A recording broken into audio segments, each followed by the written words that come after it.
আসসালামু আলাইকুম। আমি মহিউদ্দিন হাসান ফ্রম হাসান একাডেমি। কেমন আছেন সবাই? আশা করি ভালো আছেন।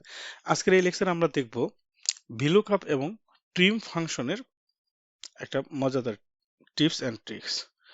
আমার কোনে আমার একটা স্টুডেন্ট যার একটা প্রবলেম ছিল যে এরকম কোড আছে, এই কোড অনুযায়ী আমাদের যে কালেকশনের যে ফাইলটা আছে, আরেকটা যে শিট আছে, সেই শিটের মধ্যে থেকে এখান থেকে ডেটাগুলো নিয়ে আসবে।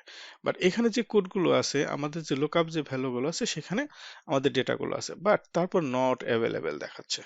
কারণ সে যে ভিলুকআপটা করেছে, সে ভিলুকআপগুলো ঠিক আছে, তারপরেও এরকম নট অ্যাভেলেবেল আসতেছে কেন? যেমন আমরা যদি এটা দেখি, যে ভিলুকআপ করে দেখি আমরা নিজেরা, যে ভিলুকআপকে যখন আমরা কল করতেছি, তখন আমাদের লুকআপ ভ্যালু আমাদের এইটা। দেন আমরা যদি আমাদের যে ওয়ার্কিং ফাইল যেটা আছে, যেখান থেকে আমরা ডেটাগুলো নিয়ে আসছি কালেকশন, এখান থেকে যদি আমরা টেবিল এর মাধ্যমে ডেটাগুলোকে আমরা সিলেক্ট করে দেই, তাহলে দেখতে পাবো যে আমাদের যে ডেটাটা আছে, অর্থাৎ আমরা A2 থেকে A46 পর্যন্ত আমরা 2 নম্বরের কলামের ডেটাগুলো আনতে চাচ্ছি। দেন এক্সাক্ট ম্যাচ, এর জন্য আমরা 0 দিয়ে দিলাম। আমরা এখন দেখতে পাচ্ছি আমাদের যে ডেটাটা আসলো, এই ডেটাটা নট অ্যাভেলেবেল দেখাচ্ছে। কিন্তু আমরা যদি এটাকে সার্চ দিই, এই যে ডেটাটা আছে, এই কোডটা আমাদের কিন্তু এখানেও আছে, আমাদের যে শীটটা আছে এখানে আমাদের আছে, তারপরে কেন আসতেছে না? রিজন হলো আমাদের কিছু আননেসেসারি কিছু স্পেস থাকে ডেটার মধ্যে, যেটা আমরা খালি চোখে দেখতে পারি না। যেমন আমরা যখন এই কোডগুলো লিখেছি, এই যে দেখেন আমাদের কার্সরটা কোথায় আছে, এখানে এখানে আমাদের কার্সরটা আমাদের এই জায়গাটা, দ্যাটস মিন এখানে আমাদের একটা স্পেস আছে। এইরকম আমরা যদি অন্য একটা ইস্যু যাই, তারপর আমরা দেখতে পাচ্ছি এখানে একটা স্পেস আছে, যে স্পেস থাকার কারণে, অর্থাৎ এই যে সিম্পল একটা স্পেস দেখতে পাচ্ছি একটু আমরা, এই স্পেসটার কারণে আমাদের ডেটাগুলো আমাদের আসে না, হালকা একটা স্পেস থাকে। তো এরকম অনেক সময় আমরা ভিলুকআপ করি বা অন্যান্য ফাংশনের ব্যবহারও করে থাকি, যেক্ষেত্রে আমাদের ডেটাগুলো আমরা নিয়ে আসতে পারি না, যেরকম এখানে নট অ্যাভেলেবেল দেখাচ্ছে। তাহলে এই সমস্যা থেকে আমরা সমাধান কিভাবে পেতে পারি?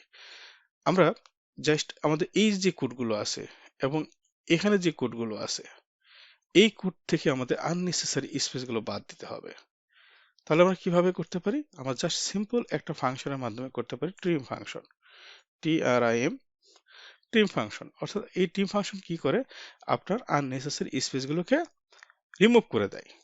আমরা এটাকে দিলাম, দেন এই টেক্সটটাকে আমরা এটাকে আননেসেসারি স্পেস করার জন্য আমরা এই ফুললি এটাকে নিচ দিকে যদি আমরা টেনে দিই, যে আমাদের যত পর্যন্ত ডেটা বেজ আছে সেই পর্যন্ত আমরা যদি দিই, বা আমরা ডবল ক্লিক করলে আমাদের চলে যাওয়ার কথা ছিল, চলে আসছে আমাদের যে পর্যন্ত। এখন এই ডেটাটাকে আমরা যদি কপি করে দেন এই ডেটাটা আমরা প্রথম থেকে শেষ পর্যন্ত আমরা ভ্যালু পেস্ট করে দিই, অর্থাৎ আমাদের এখানে এখানে যদি আমরা ভ্যালু পেস্ট করে দিই, চলে আসলো, কিন্তু এখনো ডেটা আসে না। কারণ কেন?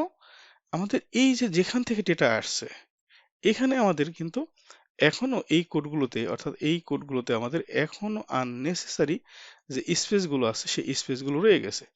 কারণ আমাদের এই লুকআপ অ্যারে যে ডেটাটা, এই টেবিলের ডেটাগুলো আমাদের আসছে, বাট এখানে আমাদের এই আননেসেসারি স্পেস এখান থেকে আমরা রিমুভ করেছি, বাট আমাদের এই ফাইল থেকে আমাদের লুকআপ ভ্যালু যে টেবিলটা আছে, এই টেবিল থেকে আমরা ডেটাগুলো এখনো রিমুভ করতে পারিনি।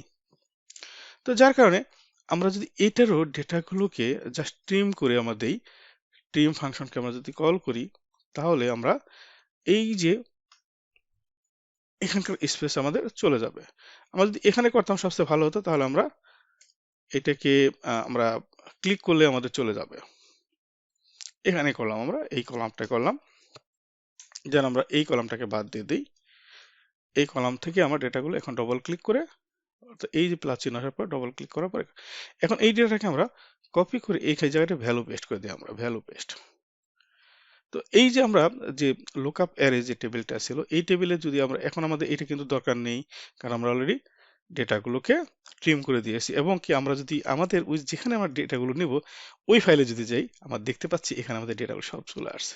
তার মানে আমরা যে ট্রিম করেছিলাম, এখন আমাদের এই কলামটা দরকার নেই। অটোমেটিক আমাদের যে ডেটাগুলোতে আমরা নিয়ে আসতে চাচ্ছিলাম, অর্থাৎ এই শিট থেকে, অর্থাৎ শিট 2 থেকে আমরা যে ডেটাগুলো নিয়ে আসতে চাচ্ছিলাম, আমরা শিট ওয়ানের যে শিট ফাইলটা আছে আমাদের এই ফাইলের মধ্যে আমাদের ডেটাগুলো চলে আসছে। ছোট্ট একটা ভুলের কারণে আমাদের এই ডেটাগুলো আসে না। আমরা দেখি যে আমাদের কোডগুলো ঠিক আছে এবং কি সবকিছু আমাদের লুকআপ ভ্যালুগুলো ঠিক আছে, তারপর ডেটাগুলো কেন আসতেছে না? এটা ছোট্ট একটা ভুল। সেই ভুলটা হচ্ছে যে আমাদের আননেসেসারি স্পেস থাকে। আশা করি লেকচারটি বুঝতে পেরেছেন এবং কি আপনাদের প্রত্যেক দিনের কাজে এইটা খুবই হেল্পফুল হবে। ভালো থাকবে সবাই। আসসালামু আলাইকুম।